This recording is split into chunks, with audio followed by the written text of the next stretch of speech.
Hi friends, good morning. నవలెస్ today topic వచ్చేసి డిఎస్సికి సంబంధించి సైకాలజీ అనమాట. ఈ సైకాలజీలో నేను భాషా వికాసం అనే టాపిక్ని తీసుకుని ఇవాళ వీడియో అప్లోడ్ చేస్తున్నాను పార్ట్ 1గా. ఒక వ్యక్తి తన భావాలను, ఉద్దేశాలను, ఆలోచనలను ఇతరులకు తెలియపరచడానికి ఏది ఒక సాధనంగా ఉపయోగిస్తారు? భాషను ఒక సాధనంగా ఉపయోగించడం జరుగుతుంది. సంభాషిస్తున్న వ్యక్తి ఎన్ని ప్రకార్యాలు నిర్వహించాలి? 2 ప్రకార్యాలు నిర్వహించాలి. ప్రకార్యాలు రెండిటి పేర్లు తెలపండి. ఇతరులకు చెప్తున్న విషయాలను అర్థం చేసుకోవడం లేదా ఇతరులు చెప్తున్న విషయాలను అర్థం చేసుకోవడం, తన అనుభూతులను, ఆలోచనలను ఇతరులకు అర్థమయ్యేలా తెలియపరచడం. స్వరపేటిక వికాసం చెందిన తర్వాత శిశువు ఏం చేస్తాడో అనేక రకాల శబ్దాలను చేస్తాడనమాట. శిశువు చేసే ఆ శబ్దాలను ఏమంటారు? కేరింతలు అంటారు. శిశువు చేసే ఆ శబ్దాల నుండి ఏది ప్రారంభమవుతుంది? క్రమంగా ఉచ్చరించడం ప్రారంభమవుతుంది. కేరింతలు ఏ నెలలో ప్రారంభమవుతాయి? 6 నెలల వయసులో కేరింతలు అనేవి ప్రారంభమవుతాయి. ఇది ఏ కలయిక వలన కలిగిన శబ్దాల స్రవంతి? హల్లులు, అచ్చుల కలయిక వలన ఈ యొక్క కేరింతలు కలుగుతాయి అన్నమాట. సశైవ దశ పూర్తయ్యేసరికి ఏవి అదృశ్యమవుతాయి? కేరింతలు అదృశ్యమవుతాయి.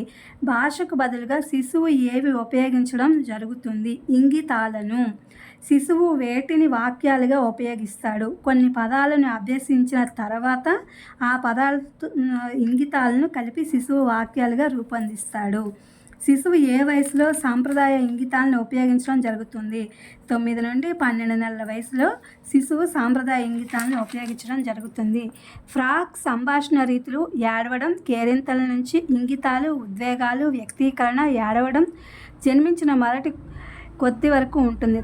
తర్వాత కేరింతలు వికాసం చెందుతాయి. కేరింతల నుండి సంభాషణ సామర్థ్యం వికాసం చెందుతుందని చెప్పి ఫ్రాక్ చెప్పడం జరిగింది.